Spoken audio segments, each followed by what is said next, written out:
These are the Great Pyramids of Giza. This is where history begins. Well, at least our journey today through time, 4,500 years back to ancient Egypt, in the time when the very first pyramid was still under construction. The rulers of the neighboring Sumer watched over their creation with fascination. And when the structure was finally completed, the Sumerians thought that they had witnessed a real miracle. The truth is, the Egyptians weren't yet done. There would be 4 more such structures erected in the area during the next few centuries. But none of them would ever match the beauty of the Great Pyramid of Khufu. But who built it, and why? And most importantly, how did they do it? We'll find out in this issue of Have You Ever Wondered? As we all know, the pyramids are one of the greatest archaeological discoveries. They are so gigantic that even modern man cannot help but feel small next to these ancient stone colossi. No wonder some researchers claim that the Egyptian pyramids are not just tombs, but evidence of a highly developed civilization. Evidence that has survived to this day, because ancient aliens who visited Earth 4,500 years ago helped the Egyptians build them. Modern scientists tend to dismiss such theories. In fact, there are quite a lot of well-documented facts that allow us to say with confidence that the pyramids were indeed created by human hands. For example, we have tools that workers use during construction and the remains of workers' dwellings, their workshops, granaries, and even toilets. So it turns out that the construction of the pyramids was a laborious but completely normal process. Nothing supernatural, just hard physical work. So who exactly were the builders of the pyramids? The answer to this question can be found on one of the stones brought from distant quarries near the modern city of Cairo. The name of the person whose responsibilities included the construction of the eternal abode for the pharaoh, Khedaphirs, is carved on it. Moreover, archaeologists have managed to find out that he held the position of supervisor of works. That is, he was not a slave, as many researchers used to think, but a highly respected official who could even become pharaoh after completing the construction. It is thanks to such finds that we now understand how the construction of the pyramids took place. In fact, the process of building the pyramids was no different from the construction of any other large object. It just took a lot longer, about 27 years. The construction began around 2560 BC. The project was headed by an architect. The latter had several assistants who oversaw the work of ordinary builders divided into teams. Each team was responsible for building one of the sides of the future pyramid. There were hundreds of people in each team. Their main task was to deliver the blocks of white limestone to the construction site. The blocks were delivered along canals lined with boats. In addition, according to some reports, a system of ramps was used for transportation. At the same time, several teams worked on the internal chambers of the pyramid. They were engaged in laying the walls of the burial chamber, as well as erecting false passages and traps, designed to protect the sacred place of the pharaoh's burial from robbers, and the workers themselves lived in camps near the construction site. Archaeologists have discovered residential buildings, workshops, granaries, and toilets there. This suggests that the builders were provided with comfortable living conditions. They ate mainly bread and vegetables, judging by the numerous remains of grains and seeds found at the construction site. As for meat, the Egyptians kept cattle, sheep, and geese near the settlement. Chickens and ducks probably served as a source of additional protein. But how much did such a luxurious diet cost? Let's try to calculate how much food the builders of the pyramids needed per day. The Great Pyramid of Giza was built over 27 years, and historians estimate that it took about 20,000 people to build it. We don't know the exact number of workers, but we can assume that it's true. So about 20,000 people need about 80 tons of grain per day. However, the Egyptians didn't grow wheat, but rather barley. So let's recalculate. One farmer used to harvest about half a ton of barley per year. In total, farmers needed about 400 acres of land to feed the builders. Considering that the average size of a farm in those days was about 30 acres, it means that every second farm in the region had to be plowed for construction needs. Needless to say, the task was enormous. By the way, the builders of the pyramids were also given extra rations, which suggests that the workers were very much exhausted during construction. They also received gifts from the pharaoh. For example, for especially successful work, the workers were given silver cups and bracelets. But what motivated them to perform their duties? After all, the wages of builders were pitiful, consisting mainly of bread and beer. Researchers believe that the Egyptians simply had no choice. At the time, building the pyramids was compulsory. In addition, those who participated in the construction were exempt from paying taxes. Most likely, it was this privilege that encouraged the Egyptians to work on the construction. However, not all researchers agree with this version. Some scientists believe that the Egyptians voluntarily participated in the construction. As evidence, they cite the fact that the workers' settlements were located too close to the construction site. If the Egyptians were forced to participate in the construction, the settlements would be located much further away. In addition, the workers' belongings indicate that the builders were attached great importance to their work. They brought their wives and children to the construction site, which suggests that the builders considered the construction of the pyramids a matter of honor.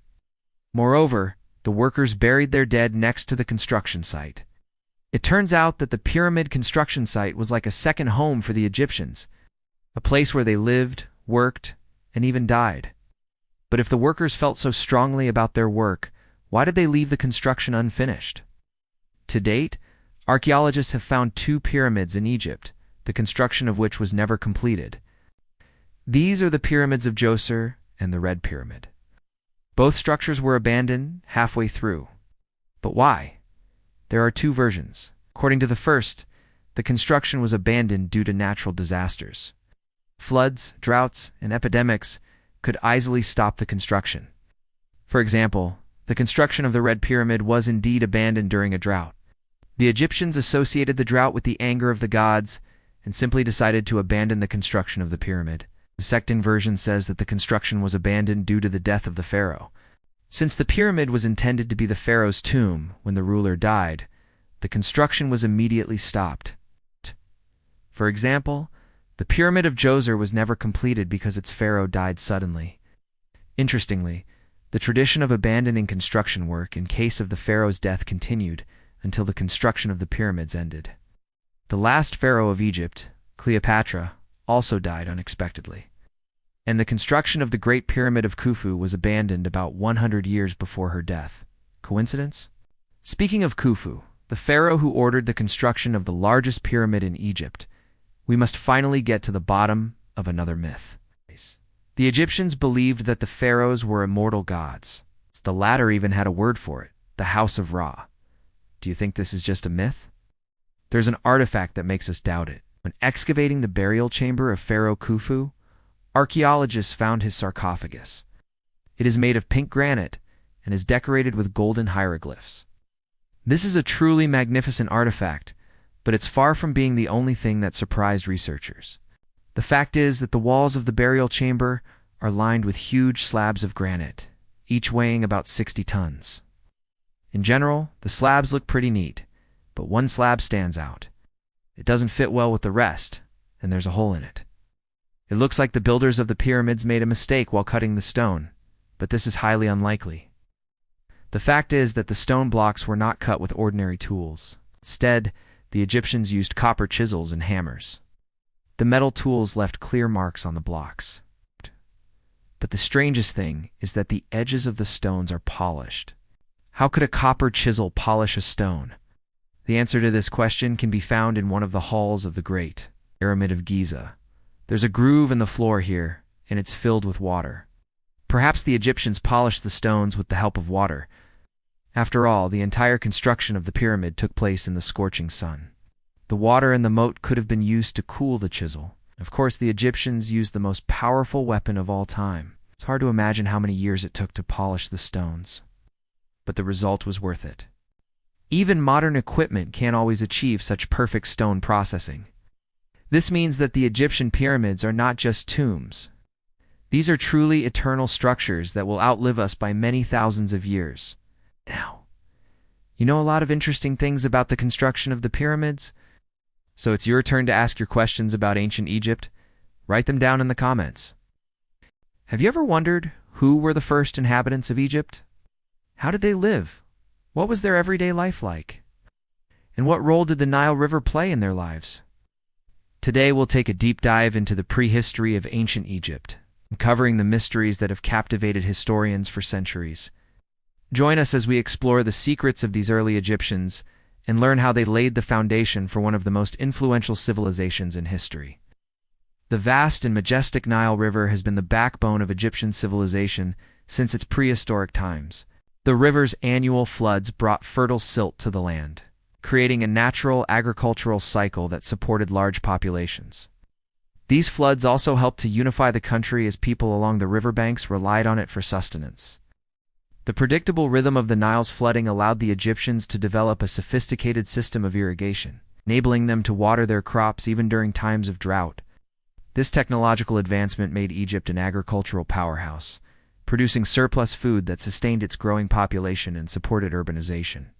Moreover, the Nile served as a highway for trade and communication, connecting the various regions of Egypt and facilitating the exchange of goods and ideas. As the seat of political power, Memphis, Thebes, and later Alexandria were situated along the Nile, making it a vital artery for the movement of people and resources. In the prehistoric period before the unification of Upper and Lower Egypt, small villages dotted the Nile Delta and its tributaries. These communities were primarily engaged in agriculture, fishing, and the keeping of livestock. They lived in simple mud brick homes, and their social structure was egalitarian with a focus on communal values. However, as the population grew and the agricultural surplus increased, larger settlements emerged along the Nile. One such settlement was at Hierakonpolis, located in Upper Egypt. Here a chieftain emerged as a leader, managing the distribution of resources and resolving conflicts among members of the community. With a growing population and the establishment of chieftainship, the need for more sophisticated systems of governance and organization arose.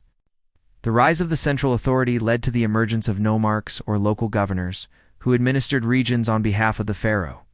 These nomarchs were responsible for collecting taxes, maintaining law and order, and mobilizing resources for large-scale projects such as irrigation. The introduction of writing during the late prehistoric period marked a significant milestone in Egyptian history. Initially used for record-keeping, writing played a crucial role in administration, trade, and religious practices. Hieroglyphic script developed along the Nile, with each kingdom having its own distinct style. Writing enabled the Egyptians to keep detailed records of their agricultural production, trade transactions, and the deeds of their pharaohs. It also facilitated communication across long distances and helped to standardize weights, measures, and even language to some extent. The invention of paper around 3000 BC by the Egyptians was another breakthrough that contributed to the preservation of their culture and knowledge for future generations. The process of mummification began as an intentional preservation of human remains, reflecting a deep reverence for the deceased. Over time, mummification became highly ritualized, involving the removal of internal organs, embalming the body, and wrapping it in layers of linen. This practice was initially reserved for the wealthy elite, but later extended to people of all social classes. The development of mummification practices was closely tied to religious beliefs. Egyptians believed in an afterlife and saw the preservation of the body as essential for the soul's journey. Mummies were often buried with possessions and provisions to ensure the deceased's comfort in the afterlife. The discovery of mummies in Egypt has provided invaluable insights into the lives, customs, and beliefs of the ancient Egyptians. Examining the mummified remains and the artifacts buried alongside them, archaeologists and historians have learned about their burial rituals, social status, and even dietary habits.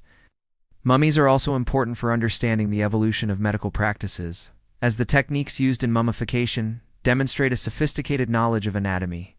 The Great Pyramids of Giza, including the iconic Pyramid of Khufu, stand as enduring symbols of ancient Egypt's architectural prowess and cultural achievements.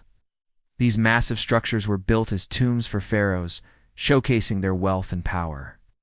The precision and engineering involved in constructing the pyramids continued to amaze modern-day experts, who marvel at the immense effort and resources required to create these monumental landmarks. The construction of the pyramids not only required a skilled workforce, but also a well-organized society capable of mobilizing vast quantities of labor and materials. They served as a testament to the Pharaoh's divinity and acted as a symbol of the prosperity and strength of the Egyptian state.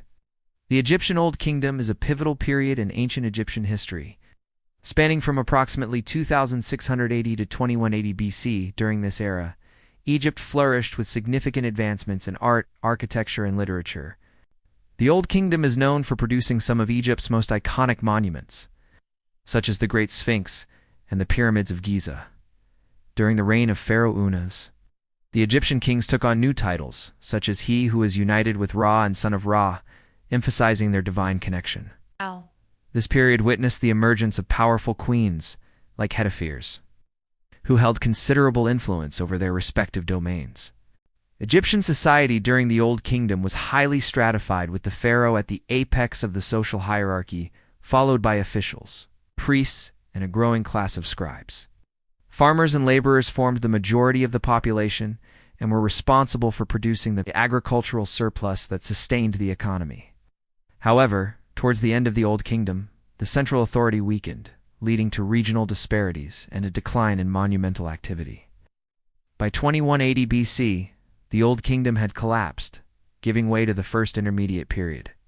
The collapse of the Old Kingdom can be attributed to several factors, including environmental changes, economic inequality, and the decentralization of power. As the Nile's flooding patterns shifted, agricultural production declined, leading to food shortages and social unrest. The concentration of wealth in the hands of the elite class created tensions and rivalries, which further destabilized the kingdom. The Second Dynasty started with a bit of confusion.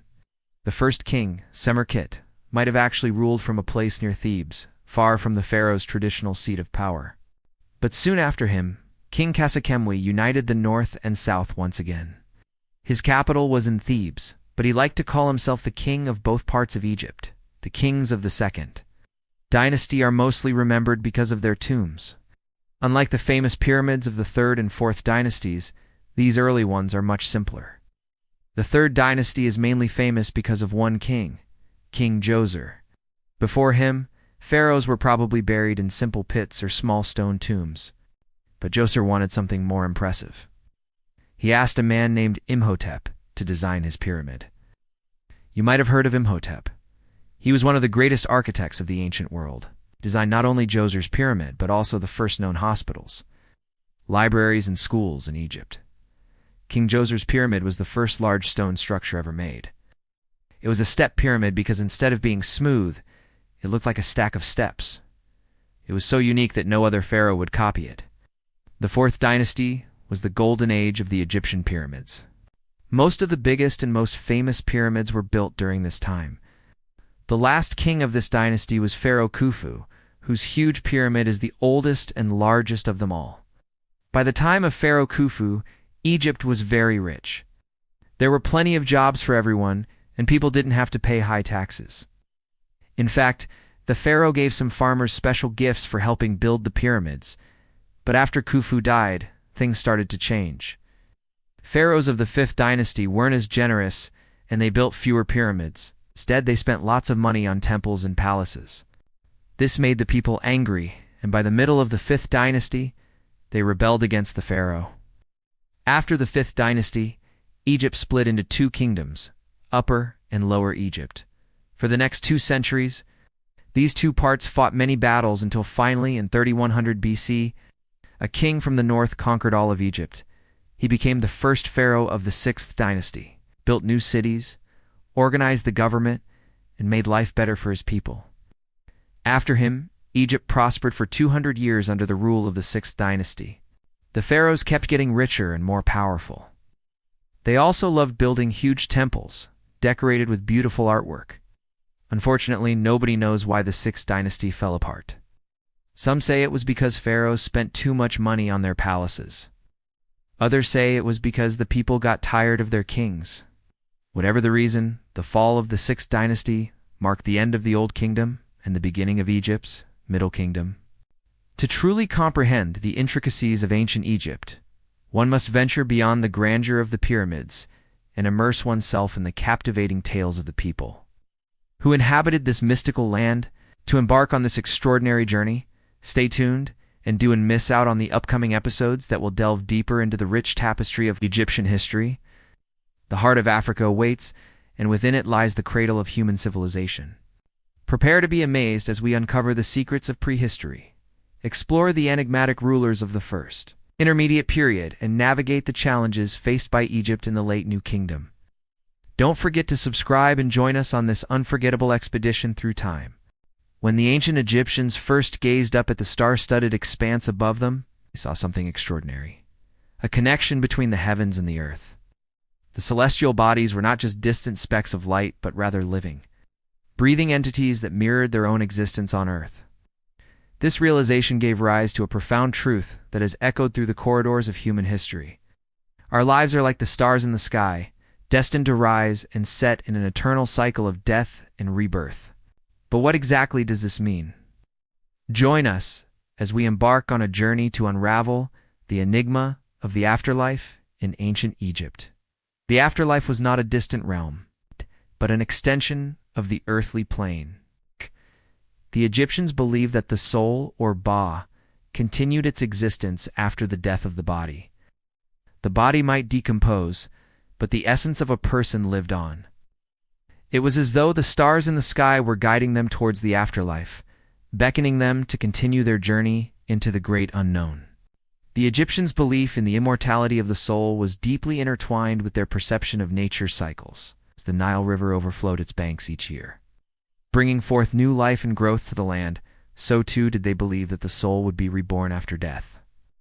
It was a continuous cycle of death and rebirth, much like the rising and setting of the sun. But the path to the afterlife was not an easy one.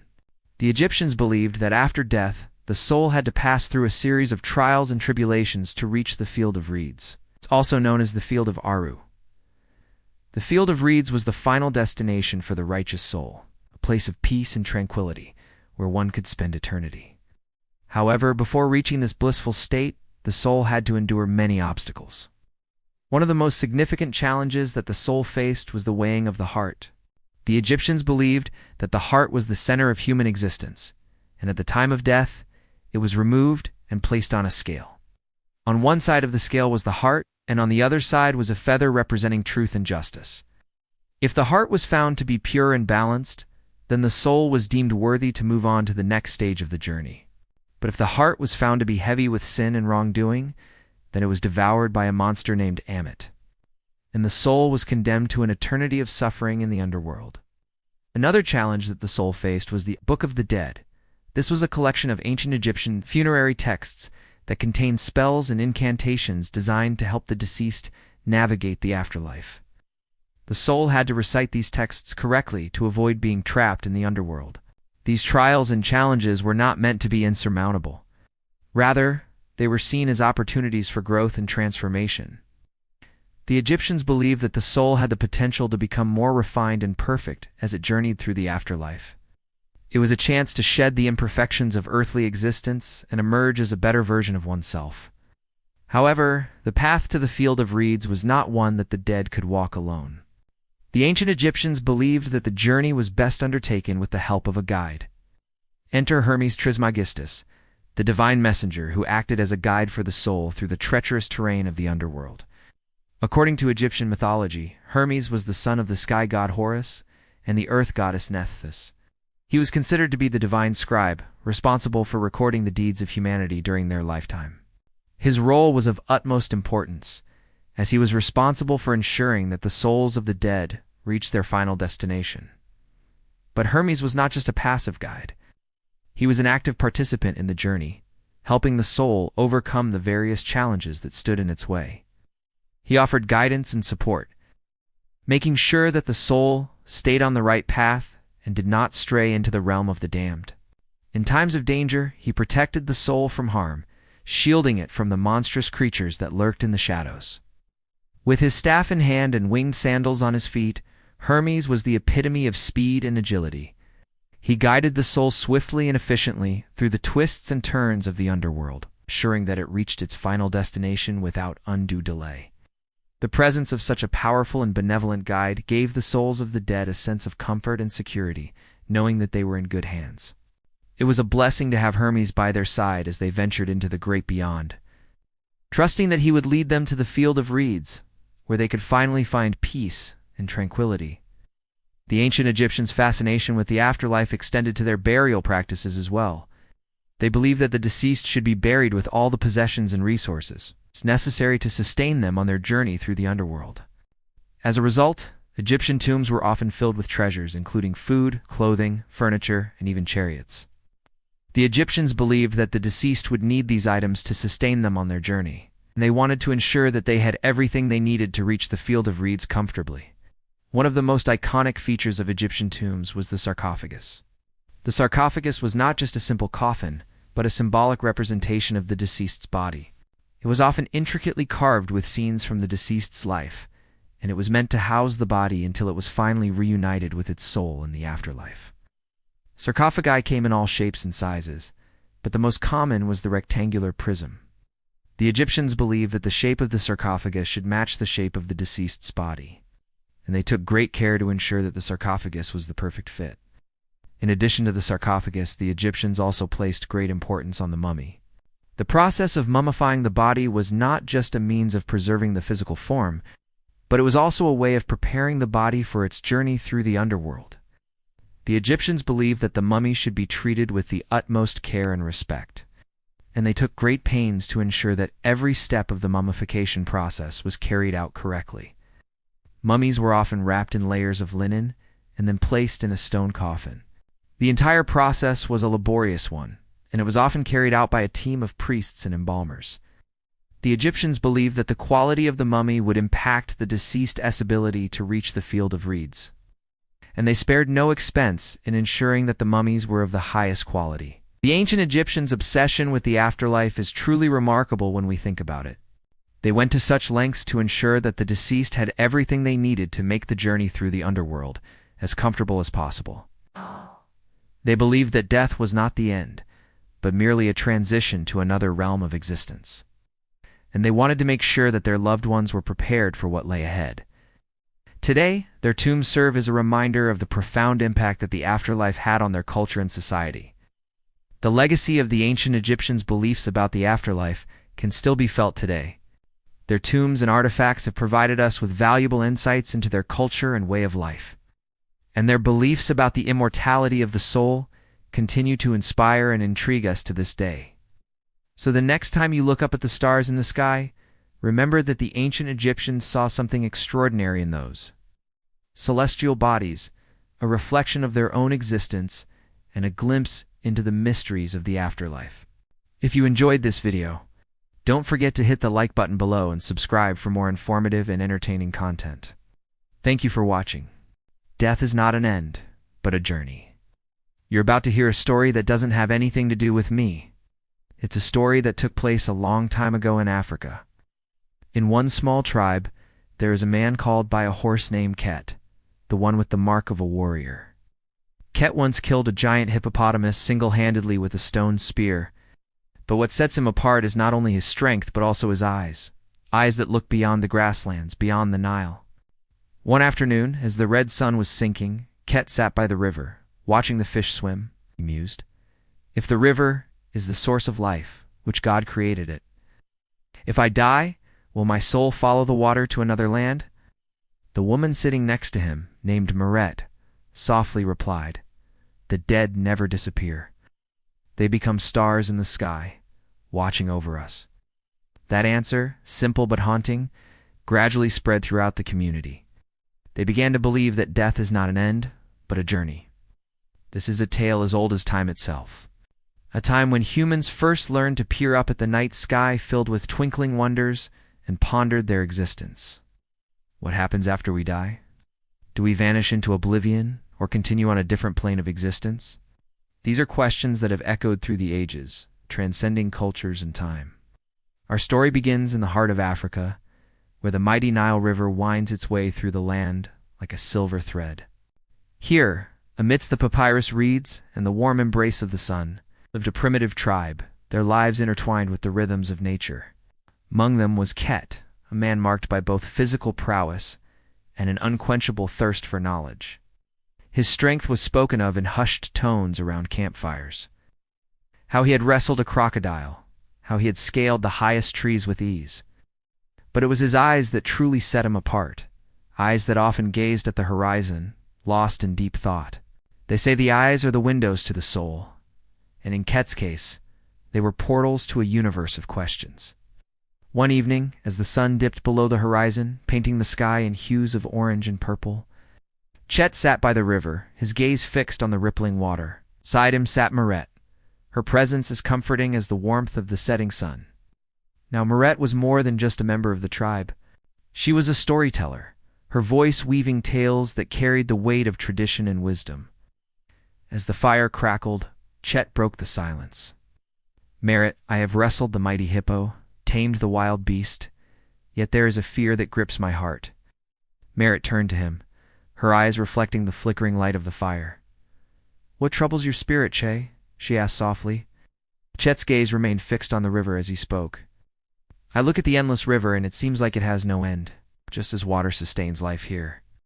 I wonder if there is a force greater than the river that guides our souls when we leave this world." His voice echoed with a reverence that spoke of a soul wrestling with existential questions. There was a time when humans first gazed up at the night sky and saw the moon and stars. They started to ask questions.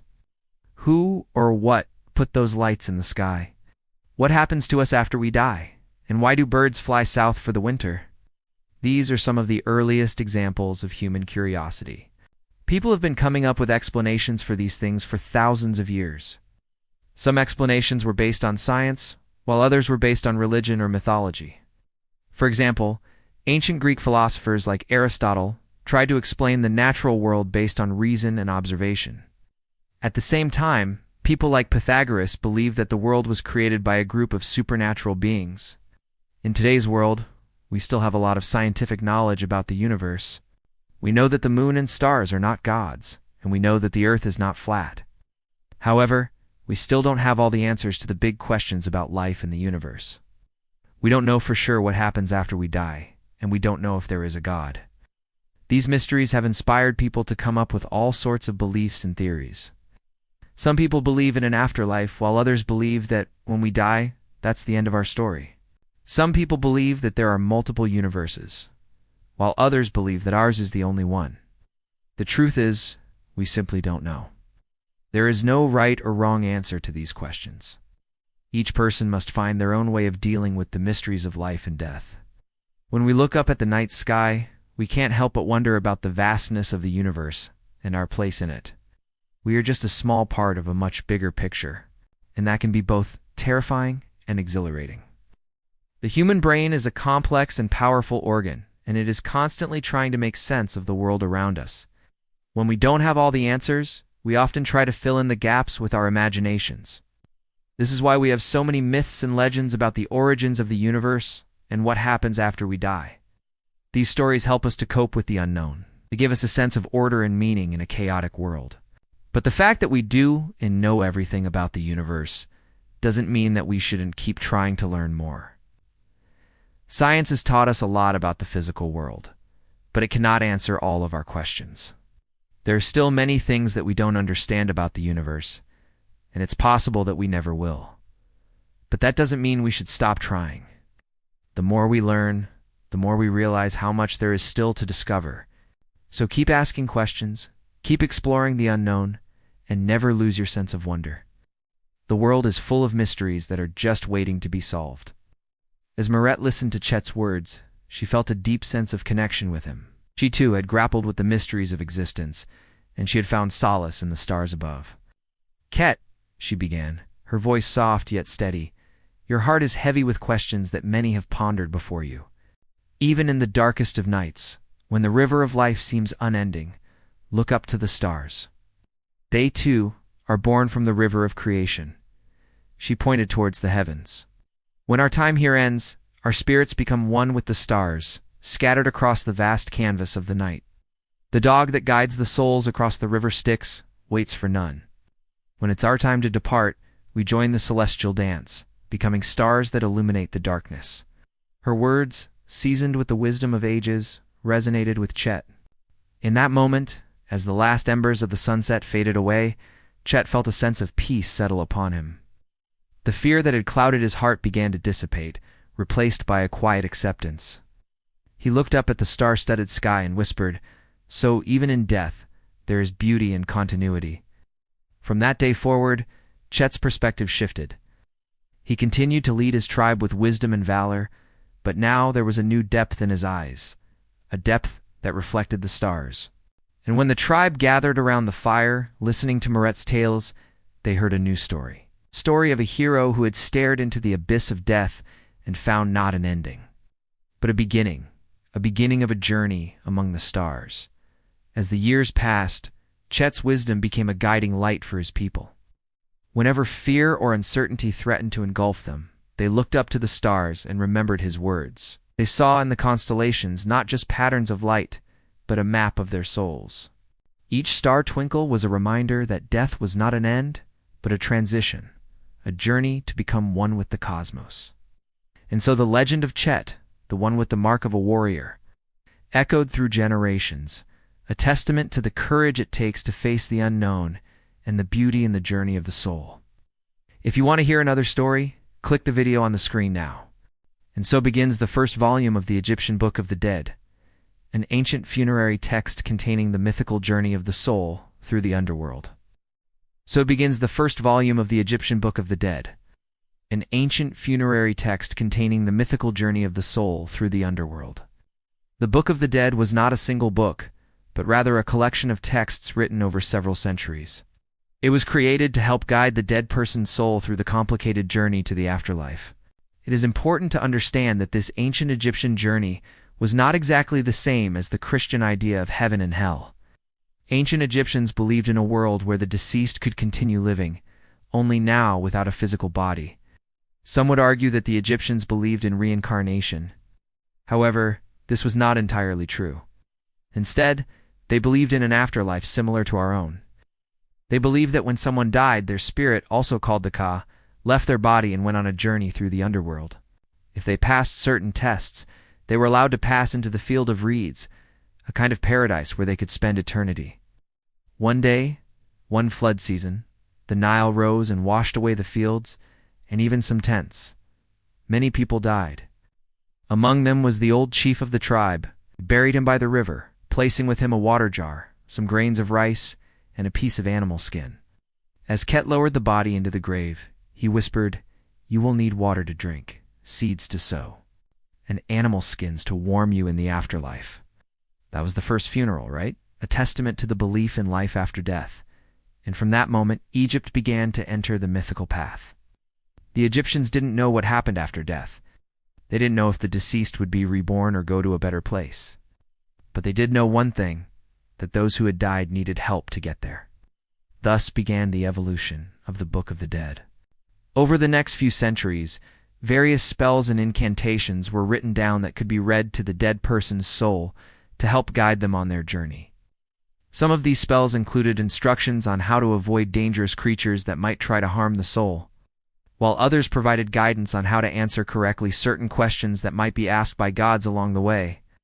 But as time went on, more and more stories about the afterlife were revealed, both through dreams and visions. And so the myths surrounding the journey of the soul became more elaborate. For example, it was said that when the soul reached the underworld, it had to pass through 12 gates, each guarded by a different god. If the soul answered correctly their questions, they would be let through. Otherwise, they would be sent back to Earth to live another life. But the Egyptians weren't the only ones who believed in an elaborate journey to the afterlife. In fact, many cultures around the world have myths and legends about what happens after we die.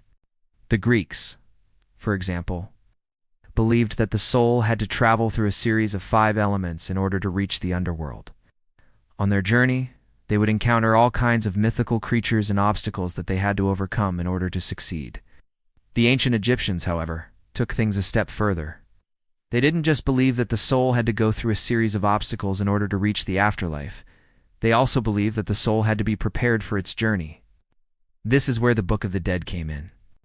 The Book of the Dead was a collection of spells and rituals that were designed to help the soul on its journey. These spells were written down on papyrus and were often placed in tombs with the deceased so that they could be read aloud during the funeral. One of the most famous examples of this is the tale of Osiris and his son Horus. Osiris was the god of the dead and the underworld, and his son Horus was the god of the sky and the pharaohs. When Osiris was killed by his brother Set, his body was cut into 14 pieces and scattered across Egypt. Horus then went in search of his father's body, so that he could bring him back to life. Although he was unsuccessful in this endeavor, Horus's journey was seen as a metaphor for the journey of the soul. Just as Horus had to overcome many obstacles on his journey, so too did the soul have to face many challenges on its way to the afterlife. Another example is the story of the Egyptian mummy. Mummies weren't just preserved bodies, they were also meant to help the soul on its journey. The process of mummification was very complex and time-consuming, but it was worth it because it ensured that the body would be in good condition for when the soul returned to it in the afterlife. The Egyptians believed that the soul would eventually return to the body in order to be reunited with it once again. This is why mummies were often kept in elaborate tombs filled with all kinds of treasures and provisions that the deceased might need on their journey. The Egyptians weren't the only ones who believed in preserving bodies after death. In fact, this was a common practice among many cultures throughout history. For example, the Incas of South America mummified their dead using a combination of natural materials such as clay and salt. They also believed that the soul would eventually return to the body, which is why they kept their mummies in special shrines within their homes. However, the Egyptians took things a step further by developing a sophisticated system of beliefs and rituals surrounding mummification. They believed that the process of preserving the body was essential in ensuring that the soul would be able to recognize it and return to it in the afterlife. This is why mummies were often made to look like the living person, right down to their fingernails and even eyelashes. The Egyptians also believed that the process of mummification could actually help the soul on its journey. By removing the organs from the body and placing them in special jars, they believed that the soul would be able to travel more easily. Of course, this wasn't the only reason why mummies were made. Preserving a body also served as a way of honoring the deceased and showing respect for them. After all, mummification was a very expensive and laborious process that required the skills of some of the best artisans in Egypt. Despite the fact that the Book of the Dead was designed to help the soul on its journey, it didn't always work out that way. There were many times when the soul would become lost or even trapped in the underworld. This is why some of the spells in the Book of the Dead were specifically designed to help the soul avoid these dangers. For example, there were spells that could protect the soul from harmful spirits, or even prevent it from being dragged down to the underworld by demons. In addition to these protective spells, there were also spells that could help the soul if it became lost or trapped. These spells were usually meant to either guide the soul back to the correct path, or give it the strength to fight off any demons that might be trying to harm it. It's important to remember that the Book of the Dead was just a collection of spells and rituals. It was also a literary masterpiece. The language is beautiful and poetic, and the stories are filled with symbolism and allegory. The Book of the Dead is one of the most important sources of information we have about ancient Egyptian culture and religion. It gives us insight into their beliefs about the afterlife, their views on death and dying, and their understanding of the human soul. The Egyptians weren't the only ones who believed in an elaborate journey to the afterlife. In fact, many cultures around the world have myths and legends about what happens after we die. The Greeks, for example, believed that the soul had to travel through a series of 5 elements in order to reach the underworld. On their journey, they would encounter all kinds of mythical creatures and obstacles that they had to overcome in order to succeed. So what do you think? Do you believe in an afterlife? If so, what do you think happens when we die? Let me know your thoughts in the comments below. And don't forget to subscribe for more videos on mythology and folklore from around the world. Thanks for watching. A boy, no older than 12, stood alone on the bank of the Nile.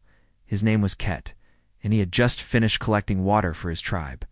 But his mind wasn't on the task at hand. He was thinking about the 3 men who had been taken by the crocodiles earlier that day. Every day, men and women from his village went down to the river to gather fresh water.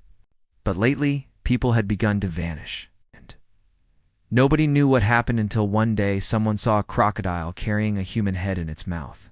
From then on, nobody dared go near the river without a weapon. And even then, it was a dangerous chore. It was scary. How could anyone be so powerful? Who or what was taking people? The boy didn't know. All he knew was that he was afraid. Afraid of the river, afraid of the crocodiles, afraid of the world. At night, he heard stories around the fire. Stories of terrifying creatures with the heads of crocodiles and the bodies of men. Creatures that dragged people into the river and devoured them. The stories made the hairs on the back of his neck stand on end. They explained the disappearances, the blood in the water, the crocodile remains. But still, Chet couldn't shake off the feeling that there was something more, something sinister lurking in the depths of the river. Determined to find out what was going on, he decided to investigate. No one stopped him. In fact, no one even noticed he was gone. The adults were too busy worrying about the next disappearance. They didn't see the boy slip away.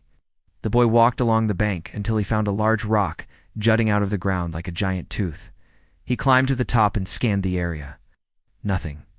To the north, he saw another rock formation, higher than the last. He started walking toward it. As he neared his destination, he heard splashes and growls. Then he saw them, a group of men wrestling crocodiles. Their leader wore a crown of white feathers. When he spotted Ket, he yelled, "Stop! You shouldn't be here. It's dangerous." "Why?" Ket asked. The man hesitated. He didn't know how to explain it. So finally he said, "These are sacred animals. We can control them." Ket shook his head in disbelief. Suddenly, one of the wrestlers was knocked into the air. A crocodile had caught him off guard and tossed him into the river. Everyone gasped. Another man immediately jumped in after him. "Help!" the victim cried. "I can't swim." The man fighting the crocodile strained to keep his balance. Just when it seemed all hope was lost, the leader leaped into the water. With a mighty roar, he grabbed the struggling man and pulled him toward the shore. They made it. The man coughed up water and collapsed onto the sand. The leader turned back to the river. "Crocodiles aren't just ferocious beasts," he told Ket. "They're messengers of the river god. When you enter the water, you must respect them. If you do, they'll protect you. If you don't, they'll attack you." Ket thought about this as he walked home. What if the river god wasn't just a crocodile? What if it was something bigger, something ancient and powerful? The idea both scared him and thrilled him. He had never thought of the river as anything more than a source of water. But now he realized it was alive, breathing, powerful. Maybe it was even watching him. Suddenly he stopped. He had an idea. A crazy idea. What if instead of fearing the river, he could use it? What if he could become its servant? This would give him power, real power. He raced home, barely remembering how to breathe. His mind was already racing ahead. He could imagine himself leading his people, commanding the river, ruling over the land. There was not just one community along the Nile. Countless tribes sprung up, each with its own leader and beliefs. Some worshipped the crocodile, believing that the fearsome beast was the messenger of the river god. Others worshipped the hawk, a bird that flew high enough to touch the sun. Each tribe was fierce and proud, yet none could claim superiority, until Ket united them under the banner of the Pharaoh. One night, Ket's tribe was attacked. Screams rang out, spears and stones flew. Ket fought back the enemy from downstream, hacking and slashing until his arms ached. The battle lasted until dawn. Many fell, both friend and foe. After the victory, Ket looked at the bodies of the defeated and said softly, "They also believed in gods. But their gods have abandoned them." The cruelty instilled in him a realization. If humans were to survive, they needed a larger order. Not just a tribe, but a nation. He envisioned a kingdom where everyone followed the same laws, honored the same traditions, obeyed the same king. But first, he needed allies. He sent messengers across the Nile, inviting all the leaders to a meeting. Only 2 showed up. Ket wasn't discouraged. He welcomed his guests warmly, treating them like brothers. They sat together, sharing stories and ideas. As the sun dipped below the horizon, Ket laid out his plan for the future. "We can't keep living like this, fighting each other over nothing. We need to unite. We need a pharaoh." The other leaders thought about this. They had never considered uniting with other tribes, let alone submitting to a single ruler. But Ket's words resonated with them. Maybe it was his charisma, maybe his vision, or maybe they just wanted an end to the constant fighting. Whatever the reason, they agreed to unite under his banner.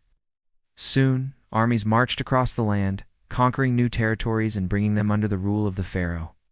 People from all walks of life came together, forming a society unlike any other. They built monuments to their gods, created works of art that celebrated their culture, and developed a writing system that recorded their history. Pharaohs ruled over the land for centuries, yet despite their power, they too eventually fell. One by one, their armies were defeated, their treasures plundered, their monuments destroyed. Still, the memory of the pharaohs lived on. Their story became a legend, passed down through generations, until it was finally written down in stone. The legend of Egypt. From humble beginnings as a simple boy who collected water from the river, he rose to become the most powerful ruler in the known world. His legacy would live on for centuries, inspiring awe and wonder in those who heard his story. And it all began with a single step, a small decision to explore the world beyond his tribe and discover the secrets of the river. For who knows what wonders and adventures await those who dare to dream big and follow their curiosity. Maybe you too will one day achieve greatness if you dare to follow your dreams. Don't be afraid to take the first step towards your goals, no matter how small it may seem. Just like Ket, you never know what kind of impact it might have on the future. So keep exploring, keep learning, and never stop believing in your potential. Who knows? You might just surprise yourself with what you're capable of. So don't wait any longer. Start today and see where your journey takes you. Yes. The world is full of possibilities, and all it takes is a single step to make your dreams come true. Thanks for watching. So there's a lot of talk about what power the chieftain had, but we rarely ask ourselves how he got that power. We know from experience how much our beliefs shape our actions. But take a moment to think about just how true that statement is. Our actions are shaped by our beliefs. For example, if I believe that the ground beneath my feet is made of solid rock, then I can walk confidently across a bridge. But if I believe that the ground beneath my feet is made of rotten wood, then I will not cross that same bridge. My actions are determined by what I believe. If you think about it, the chieftain was in a perfect position to control people's beliefs. He needed to be in charge of the most important ceremony in their lives, the burial of their dead. So let's go back to our story and see how the chieftain gradually took control of people's beliefs. Gradually, the rituals became more elaborate. The dead were buried with jewelry, weapons, and even servants. Servants. Can you imagine a burial where they actually dug a huge hole, lowered the coffin into it, and then filled the hole back up? It's hard to picture, and that's because this was an incredibly rare event. This didn't happen often. It only happened when someone very important died. When a powerful man died, his closest servants might have been sacrificed so that they would serve him in the afterlife. That's a scary thought. What kind of servants do you think they would have sacrificed? Maybe the bravest warriors, the wisest advisors, or perhaps the most beautiful women. All of these people would have been considered lucky to die this way, to become a servant of the gods. The villagers had no idea what happened during the burial, who was chosen for such a great honor, or even who was buried in the first place. They only knew that something important had taken place, and that they should respect the site. At least that's how it started. But over time, people began to wonder who was being buried. Then someone came up with the idea of letting the villagers watch the ritual from afar. Can you imagine how amazed they must have been to see the greatest men in the village being selected to become servants of the gods? To witness such an incredible event would have been a humbling experience. The villagers probably imagined what it would be like to be chosen one day. Maybe they even thought that if they behaved well, they might be honored in the same way. And maybe that's exactly what the chieftain wanted. As time passed, the burials became bigger and grander events. More sacrifices were made, and more people were allowed to watch the ritual. The chieftain carefully observed the reactions of the people. He noticed that they seemed to enjoy watching the sacrifices. So the chieftain decided to take things one step further. He allowed the villagers to come closer, to stand around the burial pit while the sacrifices were being made. Now the smell of blood mixed with the scent of resin from the pitch tree. The villagers huddled close together, watching intently. Some of them felt excited, others were afraid, but all of them were curious. The chieftain continued to make the rituals more elaborate, until they became almost theatrical performances. People came from neighboring villages to witness the spectacle. And as more people came, the chieftain knew he had their full attention. It was at this point that he began to incorporate certain symbols into the rituals. First, these were simple things like the weapons that the dead were buried with, or the direction that they were facing when they were lowered into the ground. But as time went on, the chieftain added more symbols, things that represented the gods themselves. For example, the sky was the domain of the sun god. So the chieftain started burying the dead with jewelry that sparkled like sunlight. The underworld was controlled by the river god, so the dead were buried with weapons that glistened like water. These symbols were not just decorations. They had deep meaning. When the villagers saw the sparkling jewelry, they thought of the sun god. When they saw the gleaming weapons, they thought of the river god. And because the chieftain was the one who decided which god each person would be buried with, he was the one who controlled their beliefs. This power was intoxicating. The chieftain could influence people's thoughts simply by arranging a few trinkets. He could make them believe whatever he wanted. Slowly but surely, the chieftain became a godlike figure in the eyes of the villagers. But he wasn't done yet. He still wasn't satisfied. The chieftain wanted more power. So he began to use fear as well as shiny trinkets to manipulate people's beliefs. He started making threats, telling the villagers that if they didn't do things the way he wanted them to, the gods would be angry. He said that the sun god would burn their crops if they didn't bury their dead with enough jewelry. He claimed that the river god would flood their homes if they didn't bury their dead with enough weapons. People were terrified. They had never heard anything like this before. No one had ever dared to threaten them in such a way. But the chieftain was not afraid. He was now too powerful to be challenged. The villagers had no choice but to do what he said. They had to bury their dead according to his rules. Every time they did, the chieftain gained more power. It's hard to imagine the kind of pressure the chieftain must have felt during these rituals. The weight of everyone's beliefs rested on his shoulders. He had to make sure that everything went perfectly. He had to make sure that the jewelry sparkled just right, that the weapons glistened just enough, and that the villagers did everything correctly. If he failed, if anything went wrong, the people might start to doubt him. They might begin to question his connection to the gods. And if that happened, he would lose all of his power. But the chieftain was always prepared. He knew how to handle the pressure. He knew how to keep the people believing in him. And so the cycle continued. People died and were buried with jewelry and weapons. The chieftain grew more powerful, and the villagers became more afraid. And that's how the chieftain became the most powerful man in the village. Not because he was strong or brave, but because he was in charge of the most important ceremony in their lives, because he controlled their beliefs, because he had the power of faith. And now, after hearing this story, I want to ask you a question. Who has the power of faith in your life? Who do you believe in so much that you trust them without question? Maybe it's a religious leader, a government official, or even a friend. Think about why that person has earned your faith. What qualities do they possess that make you trust them? Is it their charisma, their intelligence, or perhaps their position of power? Whatever the reason, remember that this person is human too. They have flaws and weaknesses just like you. They can make mistakes, and sometimes they might even try to take advantage of your faith. Just like the villagers in the story, it's important to be aware of this. Don't blindly trust anyone.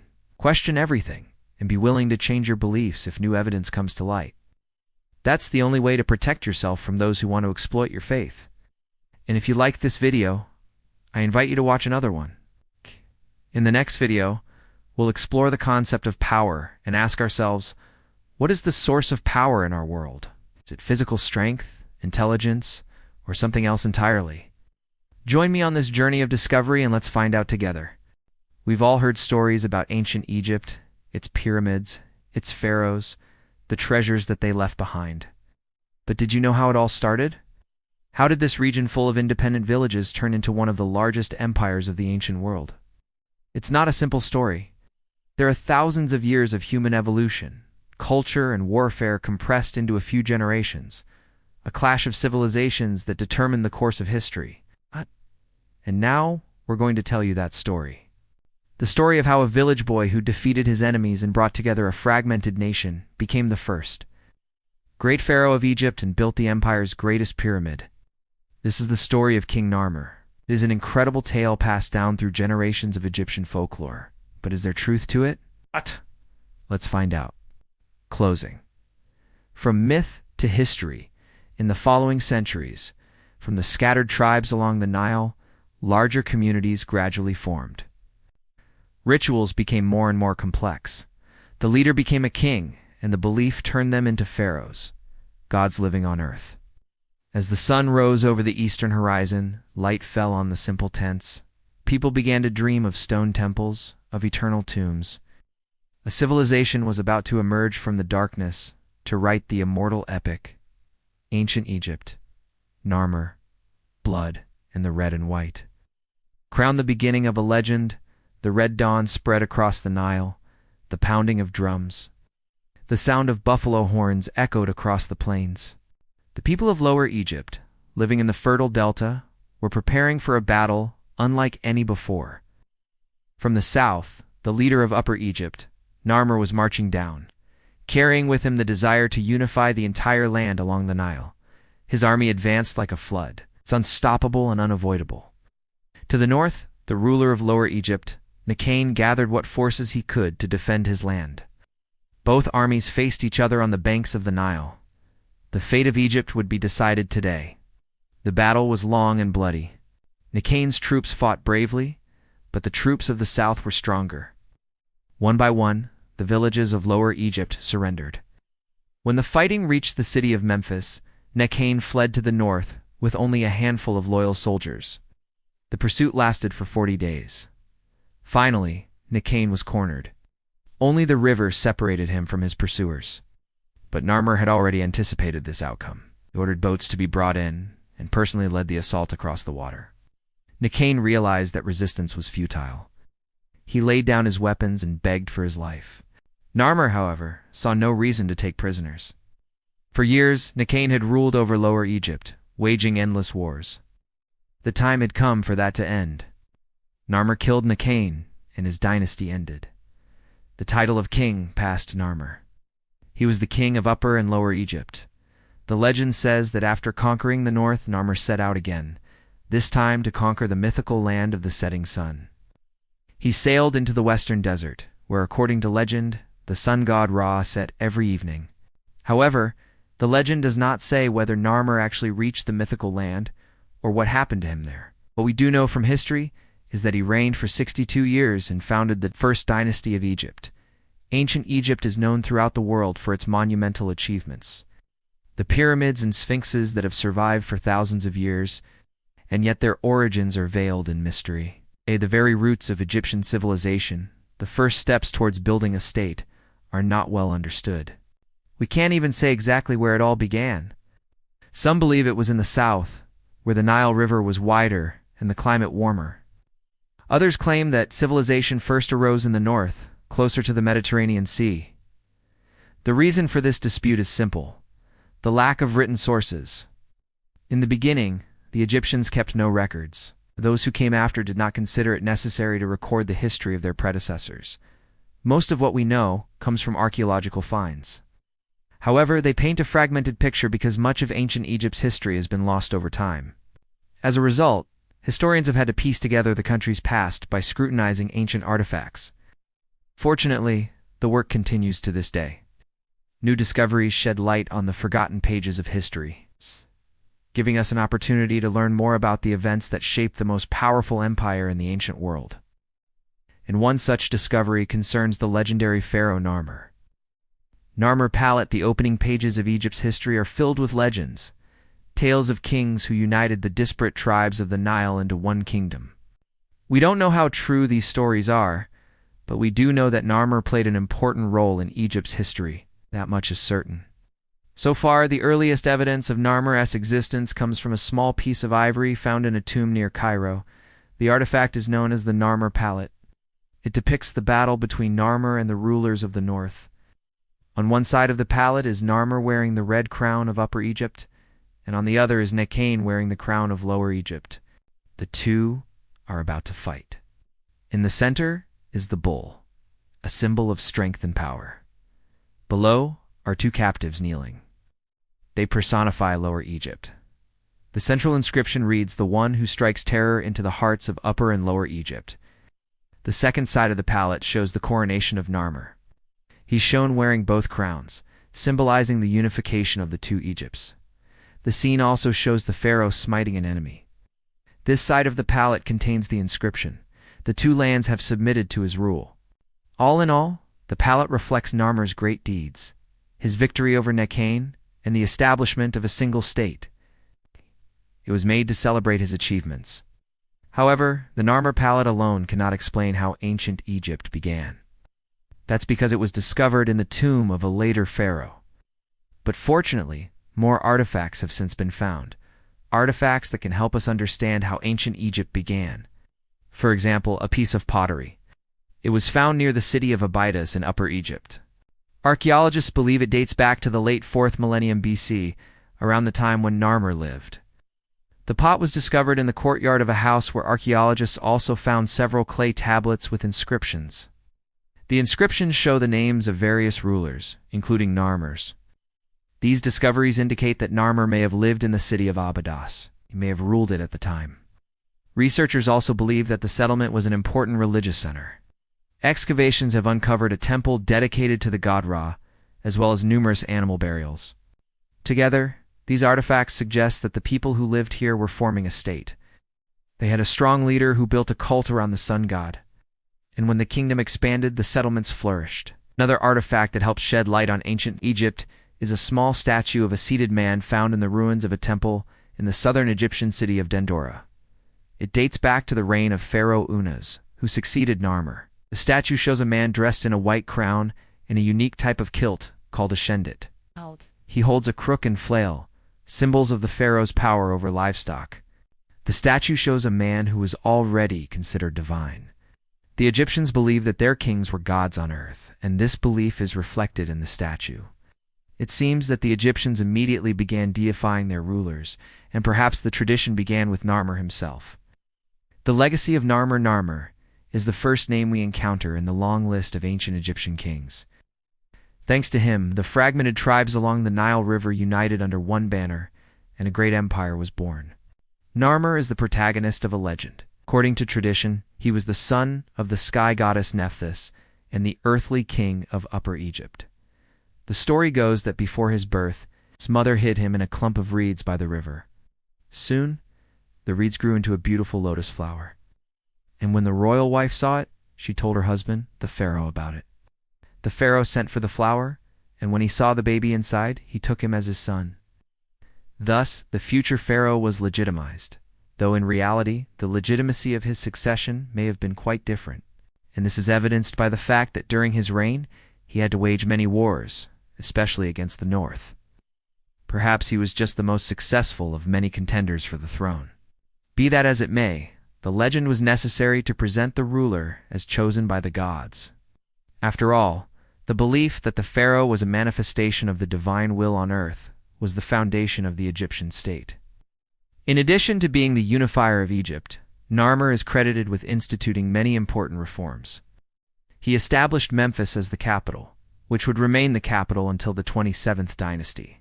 Narmer also introduced a new calendar and established trade relations with the Levant. It was also during his reign that the Egyptian army began to take shape, although we don't know much about it. We can be sure that the army played an important role in expanding the borders of Egypt. Under Narmer, Egypt became a formidable force. It's interesting that while Narmer's name was written in hieroglyphs as a bull, his name in the Demotic script was written differently. This suggests that there may have been two versions of his biography, and this is supported by the fact that some researchers believe that Narmer's legacy was intentionally distorted in order to portray him as a kind of demigod.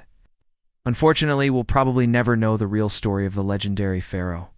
However, what we can be sure of is that Narmer played an important role in Egyptian history. Without him, perhaps Egypt would not have become the great empire it once was.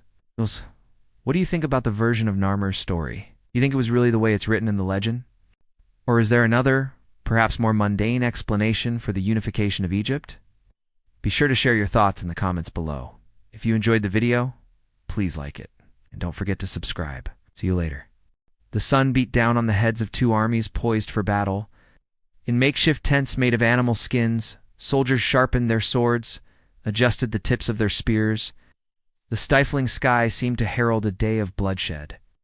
The air, heavy with tension, was broken only by the clink of metal on stone and the murmur of voices strategizing in hushed tones. This was no ordinary day. Today, two kingdoms would clash in a fight that would change the course of history. The previous night, Narmer, king of Upper Egypt, stood on a sandbank overlooking the plain where his enemy had gathered. His gaze, as steady as the river Nile, swept across the vast expanse of tents and soldiers. He saw wealth in the polished armor of the Libyan soldiers, arrogance in the raised trucks of their war chariots. But what he saw most was disunity. A vast plain indeed, he thought, but a house divided against itself. He turned to his aide, Anksobik, whose keen eyes missed nothing. Lower Egypt has a vast plain, Anksobik said, his voice respectful yet unwavering, and an army 3 times larger than ours. But your majesty, they are divided. We can cut off each branch before we break the root. Narmer nodded, his face still betraying no emotion. As dawn broke, the sky was the color of burnt umber, mirroring the turmoil in the hearts of men. Men like Petasiris, a general renowned for his bravery, his face painted in ceremonial black and white, a lion's mane atop his head. She stood before Narmer, reporting, "My king, the Libyans have sent a message." Narmer motioned with a nod for him to continue. "They taunt us, saying we come to lay down our arms and surrender the land to them." Petasiris recited, his voice echoing the contempt in his words. A low growl rumbled in Narmer's chest. "Very well, General," he said, his voice like the grinding of stones. "Tell them my reply." Petasiris leaned in, his face inches away from the king's. Tell them that we have come not to surrender, but to conquer." Reply was given. Narmer watched as the messengers departed, their backs bent under the weight of their king's disdain. He knew this day would come, the day when 2 Egypts would become one. It was foretold by the gods, decreed by destiny. And he, Narmer, would be the one to bring it to pass. The Libyan army stretched out before him like a tapestry woven with threads of gold and ivory. Their chariots gleamed, their shields were adorned with silver, their helmets with plumes of red and blue. They were led by King Kadeshi, a man known for his cunning, his ability to turn the tide of battle with the flick of his wrist. But Narmer saw not strength, but vanity, not power, but decadence. He recalled the prophecy, the words echoing in his ears. "The 2 Egypts shall unite under one king, the land shall know peace, and the river Nile shall flow with milk and honey." He was to unite Egypt, not shatter it. His forces were smaller, yes, but they were cohesive, their loyalty forged in the fires of shared struggle. Their determination tempered by the adversities they had faced together. Narmer looked to his right. There stood his mother, Queen Hedephirs, her eyes filled with a mixture of pride and worry. To his left was his sister, Princess Nefertari, her face stoic, her eyes fixed on the horizon. He met their gazes briefly. They understood without words that today's battle was not just a battle, it was a culmination, a birth, a death. Hedephirs had been a pillar of strength, ruling wisely, guiding him, keeping the kingdom of Upper Egypt stable and prosperous. Nefertari, though she yearned for the solace of the royal court, had chosen to stand by his side, her presence a silent vow of support. They were his anchors in the storm, his solace in the chaos, his strength when his own wavered. The rumble of drums echoed across the plain, each beat reverberating through the bones of every soldier. The air crackled with anticipation. It was time. Narmer straightened his linen kilt, ensuring it fell perfectly, a testament to the order he brought to his realm. He ran his hand over the hilt of his sword, its polished surface reflecting his steely gaze. This was more than a weapon. It was an extension of his will, a conduit of his power. He turned to Petasiris, his general, his rock in the storm. "General," he said, his voice resonating authority, "it is time. Lead my elite guard. Break through their center and take the king's life." Petasiris inclined his head, his face a mask of resolve. "It shall be done, my king."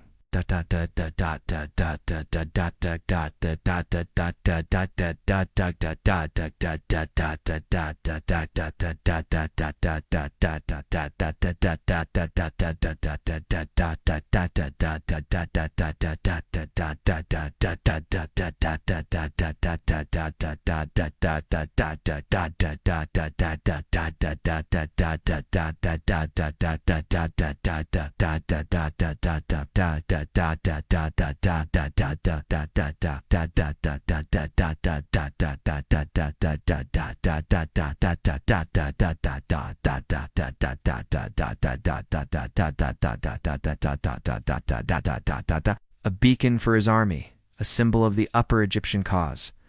The rest of his officers followed suit, their movements as synchronized as the beats of a single heart. The army surged forward, disciplined, resolute, driven by a shared purpose. They moved like a phalanx of ivory, cutting through the emerald-green fields. the sun glinting off their bronze weapons, turning them into deadly mirrors of the sky. The first volley of arrows rained down, but the Egyptians were prepared. Shields were raised, deflecting the missiles aimed at them, sending them sprawling harmlessly onto the ground. Then came the clash of bronze on bronze, the screech of chariots on stone, the thud of spear on shield, the roar of men in battle. The smell of sweat, blood, and fear hung heavy in the air. It was a cacophony of violence, a ballet of death. From atop his chariot, Narmer surveyed the battlefield, his eyes sharp, assessing, directing. He saw General Pedosiris, a whirlwind of activity, his spear flashing like lightning, his movements precise, economical, deadly. He saw his officers, each a virtuoso in their own right, their skills honed, their courage tested, their loyalty unquestioned. But he also saw fear. Fear contorted faces, fear in the faltering steps of men, fear in the desperate cries that rose above the din of battle.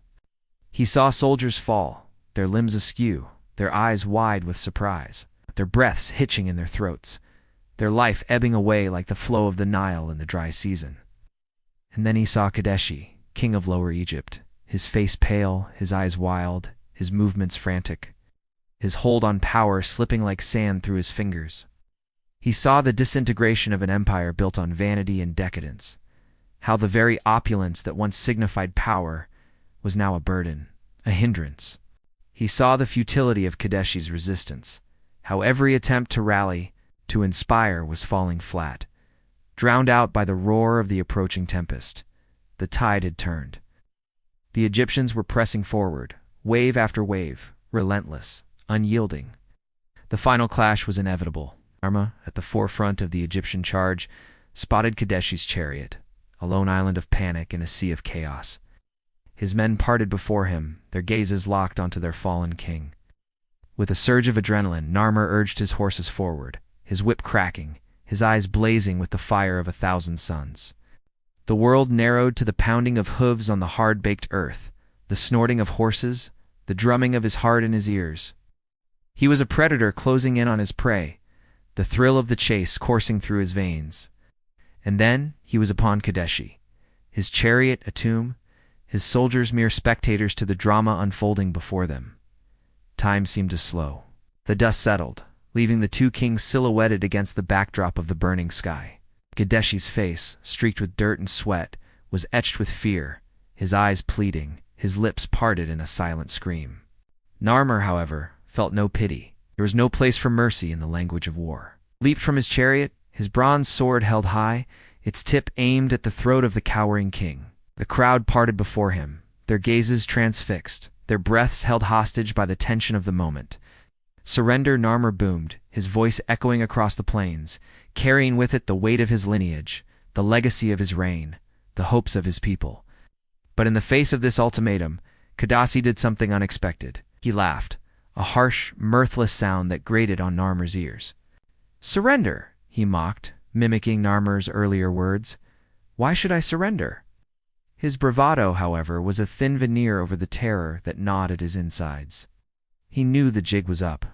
Resistance was futile. But his pride, his arrogance, wouldn't let him bend. Narmer, his patience worn thin, wasted no more time. He lunged, his sword a blur of polished bronze, swift, sure, decisive. The crowd gasped, a collective intake of breath, as they witnessed the imminent demise of their king. Kadashi, caught off guard, could only watch in horror as the tip of the sword touched his jugular. The world spun, his vision blurred, and the ground beneath him seemed to rise up to meet him. Narmer, his face impassive, his movements economical, executed the final blow with the precision of a seasoned warrior. The sword found its mark, piercing skin, severing muscle, ending life. There was a gush of blood, a gasp from the onlookers, and then silence. A pregnant quiet that swallowed the sounds of the battlefield, the screams of the dying, the murmur of the crowd. Only the wind answered, rustling through the tall grasses, carrying with it the scent of blood and the whisper of change. The pharaohs of Egypt have fascinated people around the world throughout history. Their legendary wealth, their immense power, and perhaps above all, their eternal quest to defeat death itself has captured our imagination like few other civilizations. But how did this civilization that gave us the pyramids and the Sphinx rise? How did it work? What were its strengths? What were its weaknesses? And what does it mean for us today?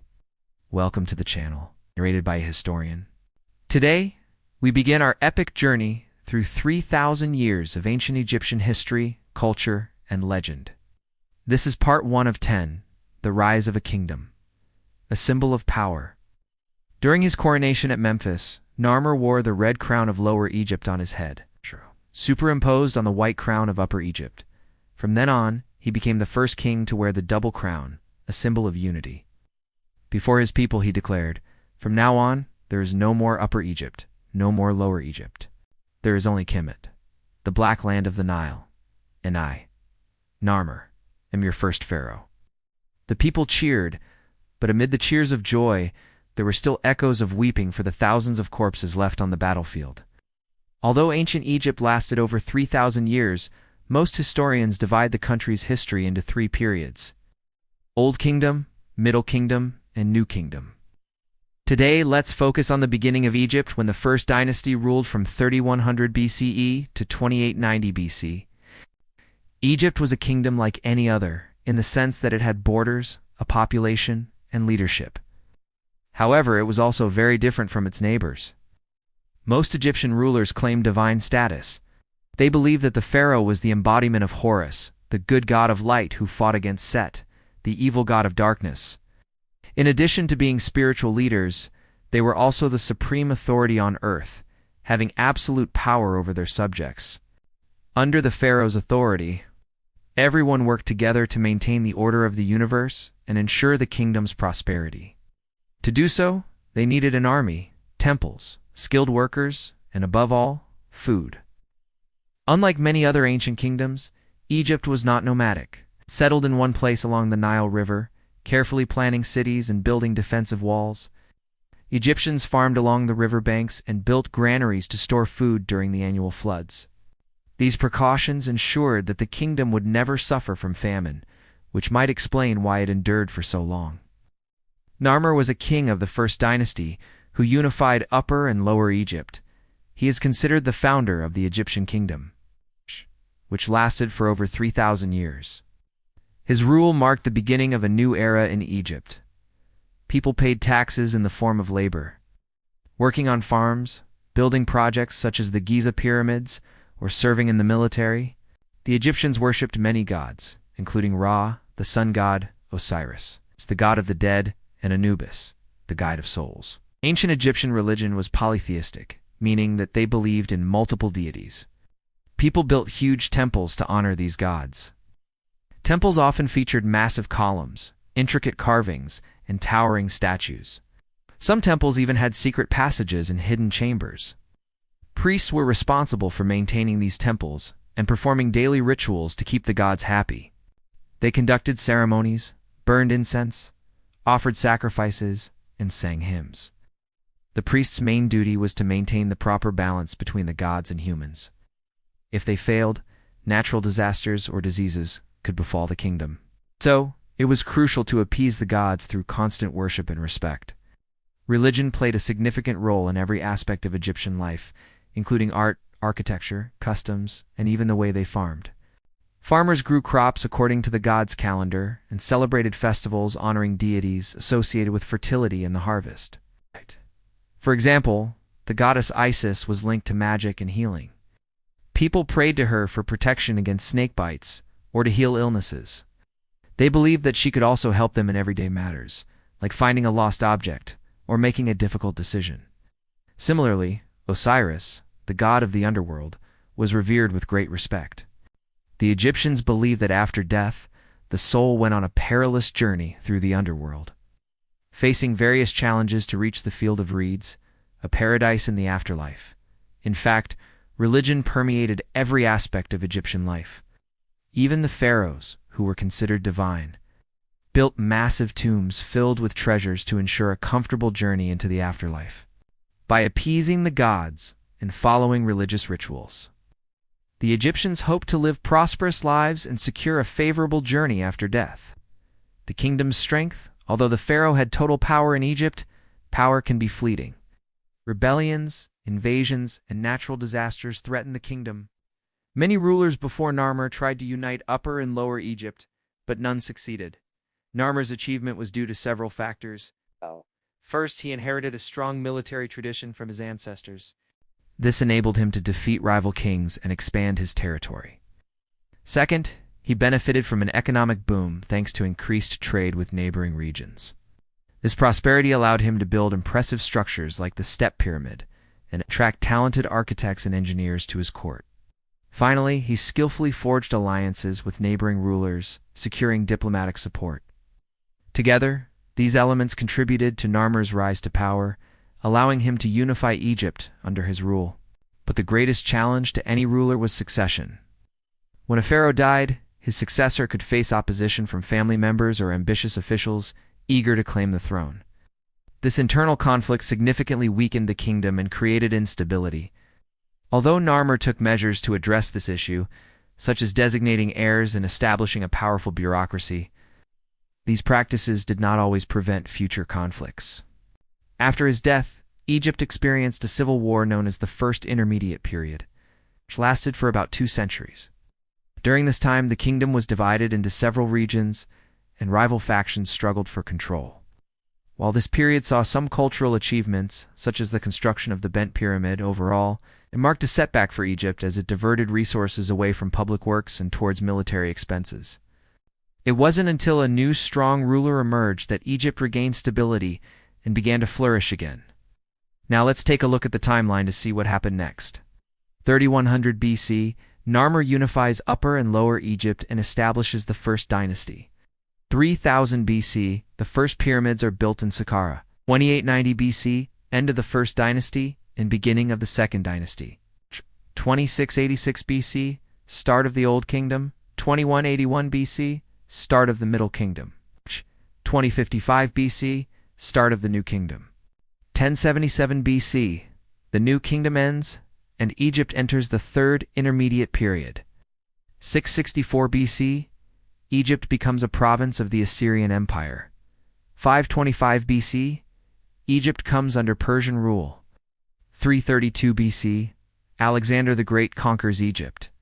30 BC, Cleopatra dies, and Egypt becomes part of the Roman Empire. 641 AD, Arab conquest of Egypt. We hope you enjoyed this brief overview of ancient Egyptian history. Now it's your turn to ask questions and share your thoughts. Which aspect of Egyptian civilization fascinated you the most? Do you have a favorite pharaoh or mythical creature from Egyptian mythology? Or maybe you want to learn about other ancient civilizations like the Greeks, Romans, or Mayans. Don't forget to subscribe if you haven't already so you don't miss out on our upcoming videos. Thanks for watching, and we'll see you next time. Narmer's cruel victory that afternoon. Narmer walked among the prisoners with their hands tied behind their backs. His face was cold, without a trace of mercy. A chieftain knelt, blood streaming down his chest from a deep gash on his shoulder. He begged, "Please spare us. We will give you grain, fish, and gold. Don't kill us." But Narmer just kept walking. He raised his stone mace and brought it down hard on the head of the other man. Blood and brains splattered on the ground. Turning to his courtiers, Narmer said, "This is the fate of those who oppose Pharaoh." This cruel scene was inscribed on the Narmer stele, stone tablet that still exists today, showing him crushing his enemies under his feet. Narmer had just come from the battle at the edge of the Reed army, where he had just defeated his enemy, King Horus. Now he is returning to Memphis in triumph, having won his first great victory as pharaoh. His heart must be filled with joy, right? Well, yes, but also with rage. During the battle, Horus's men killed his beloved general, one of his best friends, and now Narmer wants revenge. As we know, Narmer united Upper and Lower Egypt. With the help of his friend and advisor, the vizier, Junker, he defeated the last king of Lower Egypt, and made himself the pharaoh of all of Egypt. Yet the road to uniting the country was long and bloody. After each battle, his list of enemies grew longer. Meanwhile, in the royal palace in Memphis, the chief butler Semerkhet was in trouble. While Narmer was at war, he took advantage of the absence of the pharaoh to seduce his wife, Queen Nert. When Narmer returned home victorious, he found out about the betrayal. Filled with anger and grief, he ordered the guards to throw the butler into the river, where crocodiles immediately pulled him underwater. Then he went to see his wife. "How could you do this to me?" he asked her. Nert answered, "I was only defending myself. You were gone for a long time, and I needed someone to take care of me." "Oh, you think you are clever," said Narmer, "but now you will pay for your betrayal." And he left the room. Narmer's daughter, Princess Sithithor, witnessed the conversation between her mother and father. She knew very well how much her father loved her mother, and how much he trusted her. Seeing them together when they came back from the Reed Sea, she felt an indescribable happiness. But now she saw how quickly this happiness could turn into hatred and death. The princess decided to warn her mother's lover. Simmerkit was thrown into the river, but before the crocodiles pulled him down, he managed to call for help. The princess saved him, and together they fled to the city of Thebes in the eastern desert. There Simmerkit proclaimed himself king and began to raise an army to overthrow Narmer. Princess Sithithor ruled Thebes while her lover was away on military campaigns. One day Simmerkit returned to Thebes with a large army. Together they marched on Memphis, but Narmer's army was too strong, and he crushed the rebels. Simmerkit fled to the mountains, where he lived out the rest of his life as a fugitive. In the meantime, Narmer continued to fight his enemies. His soldiers, accompanied by an elite force of 400 hand-picked warriors, sailed up the Nile to the city of Heliopolis, where they defeated another rebel army. But Narmer didn't want to just defeat his enemies. He wanted to destroy them completely. That's why he ordered the pillars of the main temple to be cut down and the sacred boat of Ra to be burnt. Returning to Memphis, he built a new temple dedicated to himself. It was here that the famous Narmer stele was erected, which depicted the most important moments of his reign. The stele was made of red granite, which symbolized strength and endurance. Its height of 6.5 meters made it comparable to the pyramids. On the upper part, Narmer was shown wearing a royal beard and a crown, holding a crook and a flail, symbols of the pharaoh's power over the cattle. Below him are two prisoners, one kneeling and begging for mercy, while the other is lying on his back, arms and legs spread apart, symbolizing complete submission. In fact, it was Narmer's favorite pose for capturing enemies, which he personally demonstrated during battles. Under the picture, there was an inscription saying, "Pharaoh, Narmer, great of Pri, who subdued the whole of Egypt and made peace throughout the land." But the pharaoh's cruelty did not end there. According to legend, after defeating his enemies, he organized executions of all those who even slightly opposed him. Narmer executed some nobles for criticizing his wars, while others simply because they belonged to the families of his slain enemies. Among them was the vizier's son Junker, who once helped Narmer unite Egypt. However, despite the fact that the king was very grateful to his advisor for his help, he could not forgive him for the fact that his son sided with the rebels. Narmer also captured many women during his wars, but he chained all of them in his palace, forbidding them to leave their rooms. Only the daughter of the sun god Neith dared to defy the pharaoh's orders. She left the palace and went to the city of Abydos, where she founded a cult of Narmer as a god. Every year, people from all over Egypt came to Abydos to worship him. It's possible that the name Abydos comes from the Coptic word Abi, meaning father, and Edo, meaning return. So the name means father, return home. It's believed that the local priests invented this legend to remind the pharaoh of his duty to protect his people and bring them prosperity. However, Narmer did not fulfill these expectations. He continued to wage wars, although Egypt was tired of the bloodshed and did not want to go to war anymore. Historians suggest that the pharaoh was going crazy. Despite his many victories, he suffered defeats. Some cities refused to submit to him, and entire regions rose up against the oppressive ruler. Even Narmer's own family did not want to put up with his tyranny. His wife, Queen Nert, wanted to get rid of him, so that their son would become pharaoh instead. She conspired with the powerful vizier Imhotep, but the plot was revealed and both of them were executed. Soon, Narmer's health began to deteriorate rapidly. He fell seriously ill and realized that he was close to death. Fearing for his legacy, he called his son and gave him a mysterious amulet, telling him to keep it in the royal palace. The boy promised to do as his father wished.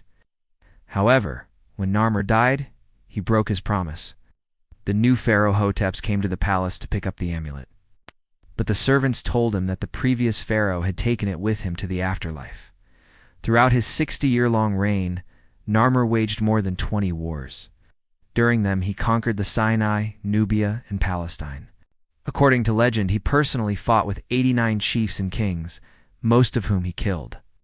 Narmer appointed governors over the conquered lands, collecting taxes from them, established a border guard to protect the country from external enemies, and waged wars with the Nubian tribes. Pushing them south of the first cataract of the Nile, he also fought with the Syrians, stopping their raids on Egyptian borders. In addition to warfare, Narmer was engaged in construction activities. He built many temples and palaces, the most famous of which was the White Palace in Memphis. It consisted of many interconnected buildings connected by colonnades. Here Narmer received ambassadors of foreign countries and concluded peace treaties. So do you think Narmer was a good or bad pharaoh? Let me know your thoughts in the comments below. Thank you for watching this video. If you liked it, please give it a like. Subscribe if you haven't already. All the best to you. I told you that. Ancient Egyptian rulers were as cruel as they were grandiose, but none more so than Narmer, the first king of Egypt. From humble beginnings as a local chief in the First Dynasty, he united Upper and Lower Egypt around 3100 BC, creating the largest state the world had ever known. And then he set about ensuring nobody would ever defy him again. But how did he do it? Welcome to my channel. And today, let's find out what makes Narmer one of history's most evil dictators.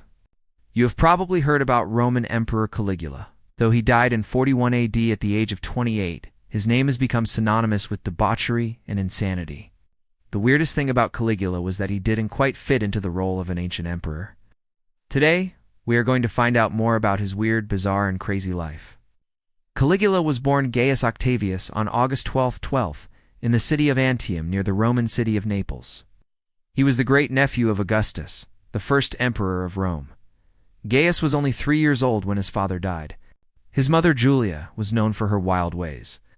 She was Augustus's niece and the daughter of his twin sister, married 3 times and had 5 children, 2 of whom were twins, the most famous being Caligula and his younger brother, Drusus.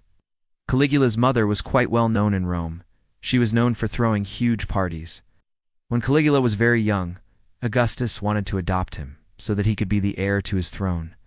However, he asked his sister to make sure that he would never become a Roman emperor, because Augustus believed that Caligula's personality was too weird, and that if he became emperor, he would make a mess of everything Augustus had worked for. In spite of this, Caligula's mother made sure that her son received the best education possible. He was tutored by the philosopher Cylon, who was said to have been unimpressed by his intelligence. Most of the early accounts of Caligula's life paint a picture of a young man who was deeply disturbed. The philosopher Suetonius claimed that, from an early age, Caligula delighted in the torments of others. He chained people up and whipped them, threw acid over them, and even dropped red-hot musket balls down girls' necks, at least according to Suetonius. One day he unleashed poisonous snakes into the audience at the gladiator games and watched gleefully as the crowds panicked and fell victim to poisonous bites. It was also rumored that he was fond of visiting taverns and brothels disguised as a commoner. When Caligula was 16 years old, his mother had him wed to a 14-year-old girl named Livia. He hated married life and was desperate to be free of it. At 28, his uncle Augustus died, and Caligula ascended to the title of emperor. He was only 24. Now that he was in power, he wasted no time in showing the public what he was really like. He hosted lavish parties for 8 days straight, invited 8 men of only one type, bald, short, or fat. Others who witnessed the festivities reported that he behaved like a filthy pauper, dancing naked with women, covering himself in gold coins, and allowing prostitutes to walk all over him. After a while, though, he grew bored of this lifestyle and decided to set his sights on something greater. While he was on vacation in the Greek city of Bithynia, Caligula learned that there had been a revolt in Judea. He immediately assembled an army and headed back to Rome. The war would last for 6 years and would see some of the worst atrocities committed by the Romans. When Caligula finally returned home, he told the Senate that he had single-handedly crushed the Jewish revolt and that he had plundered the Temple of Jerusalem. Of course, he had done none of these things. The revolt had actually been crushed by his own general, and the temple had not been robbed. Nevertheless, he allowed a bronze replica of the temple to be made in Rome, so that he could gaze upon it and reminisce about his victories. What a liar. In 52, Caligula left Rome and headed to Alexandria in Egypt. There he embarked on a spending spree, giving away huge amounts of gold and silver to anyone he came across. When the money ran out, he started stealing it from temples and anyone else who had any lying around. Even though he had always had problems with gambling, now that he was broke, he became addicted to it. While in Alexandria, he lost a colossal amount of money in a chariot race. He continued to live large until he ran out of funds. He then began selling off pieces of land belonging to temples and the state. By 54, the people of Rome had grown sick of Caligula's rule. They hated his extravagance, lies, and selfishness. At the same time, his own family couldn't stand him anymore. In 54, he was only 28 years old when he met his end. According to Suetonius, the spoiled teenager was plotting to expand his empire by conquering Germania, Britain, and Parthia. He had ordered the construction of warships to take on the Germanic tribes and planned to invade Britain in the summer of 54. Unfortunately, he would never live to see his plans come to fruition. One day, Caligula summoned his sister Drusilla to his bedroom. Drusilla was the favorite child of their grandfather, Augustus, and had always enjoyed a certain amount of favor within the imperial household. She had been married to a man named Junius, but after having an affair with her brother, she had their marriage annulled and had no intention of finding another husband. She loved her brother very much, which is why she was shocked when one day he summoned her to his chambers and ordered her to marry one of his Praetorian guards, a man named Cassius Chaerea. The guard was old enough to be her father and was incredibly ugly, with a twisted neck and only one testicle. Naturally, Drusilla refused. It's unclear whether Caligula became enraged and attacked his sister, or whether Drusilla defended herself against his advances. But the result was that both siblings ended up dead with several stab wounds. Although Cassius tried to escape, he was quickly caught and executed. Other members of the imperial court were arrested and put to death as well. Some said that it was all just a plot by Cassius to take the throne, and that he had poisoned Caligula. However, others maintained that it was the jealous wife of Cassius who had taken revenge on Caligula for defiling her husband. This may seem like an odd story, but keep in mind that we are talking about the Roman Emperor Caligula. Did you know that ancient Egyptian rulers were as cruel as they were grandiose? None more so than Narmer, the first king of Egypt. Let me tell you. That afternoon, Narmer walked among the prisoners with their hands tied behind their backs. His face was cold, without a trace of mercy. The chieftain knelt, blood streaming, and begged, "Please spare us. We will give you grain, fish, and gold."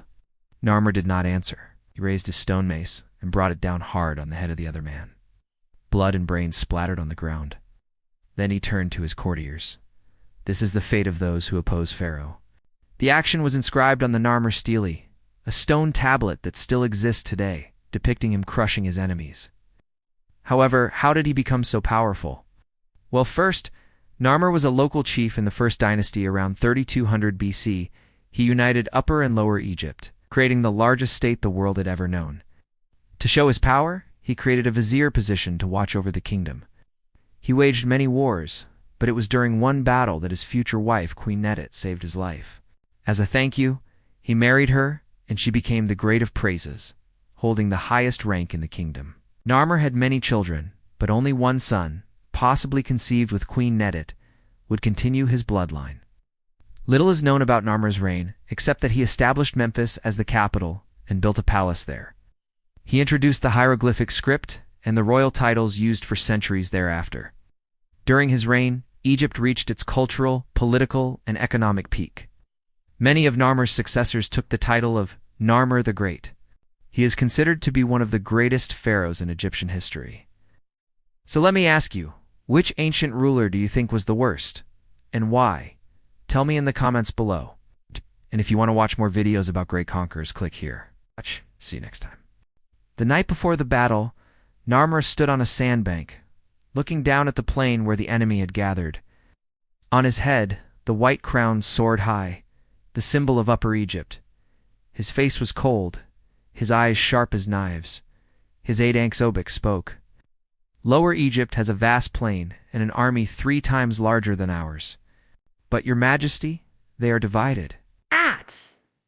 We can cut off each branch before we break the root." Narmer grunted in reply, his gaze still fixed on the plain.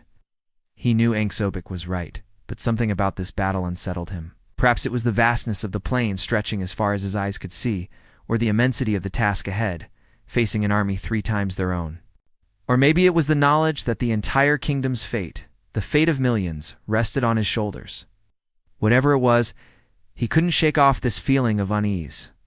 His thoughts drifted to his late father Kawabe, who had ruled Upper Egypt with wisdom and strength. It was his father who had taught him the art of war, instilling in him the values of courage, strategy, and loyalty. A true king, his father had told him, is not defined by his birthright, but by his actions. The size of your kingdom is not measured by the length of your borders, but by the depth of your people's loyalty. For a king's true power lies not in his might, but in the love and respect of his subjects. These words echoed in Narmer's ears as he surveyed the landscape before him. He knew his father was right, but still the fear lingered. Angsobek cleared his throat, drawing Narmer's attention back to the present. "Your Majesty, it's time. Our troops are ready," Narmer nodded, his face betraying none of the turmoil within. He adjusted his iconic red and white striped kilt, a symbol of his royal lineage, and stepped into the waiting boat. As the vessel glided across the water, he took his place among his soldiers, their faces a mixture of fear and determination. The battle that followed was one of the bloodiest in history. Narmer fought with the ferocity of a lion, his movements precise and deadly. But for all his skill and training, he couldn't shake off the feeling of dread that had been haunting him. With each passing moment, the weight of his kingdom, the weight of millions of lives, seemed to crush him. Just when he thought it wasn't possible for things to get any worse, his worst fears were realized. His elite guard, the jacket, fell one by one, each death echoing in his ears. But as the battle raged on, something remarkable happened. The soldiers of Lower Egypt, though larger in number, began to falter. Their attacks, which had once seemed unstoppable, now appeared clumsy and uncoordinated. Their morale, which had been high, began to crumble under the onslaught of the Upper Egyptian army. The tide of the battle turned. The disciplined and strategic forces of Upper Egypt, led by Narmer, began to gain the upper hand. And then it happened. The leader of the Lower Egyptian army, a man named Intef, charged towards Narmer, his eyes blazing with anger and fear. The 2 armies watched, holding their breath as the 2 kings clashed. The fight was intense, each blow echoing the struggles of their respective kingdoms. But as the minutes passed, a shift occurred. Intef, consumed by rage, became reckless. Narmer, though weary, remained composed, his movements a testament to his training and his strategic mind. Finally, with a well-aimed spear thrust, Narmer disarmed Intef. The Lower Egyptian king looked at the weapon lying on the ground between them, then at Narmer, realization dawning on his face. Slowly he lowered his head in submission. When the news of Intef's surrender reached the soldiers, a roar erupted, shaking the very foundations of the plain. It was a victory that would go down in legend, a victory that solidified Narmer's place in history as the king who united Egypt. But for Narmer, the victory was bittersweet. The cost had been immense. Looking out at the field, he saw not just the bodies of his enemies, but the faces of his people, Egyptians from both north and south, strewn across the land, victims of the battle's fury. As the sun dipped below the horizon, casting long shadows over the battlefield, Narmer made his way to a towering figure on a nearby hill. It was Angsobek, his aide, his face etched with the weariness of the day's events. "It is done," Narmer said, his voice hoarse with fatigue. Beside him, Angsobek looked out at the battlefield, his gaze heavy with the day's toll. "Yes, it is done," he replied, his voice equally weary. "But at what cost?"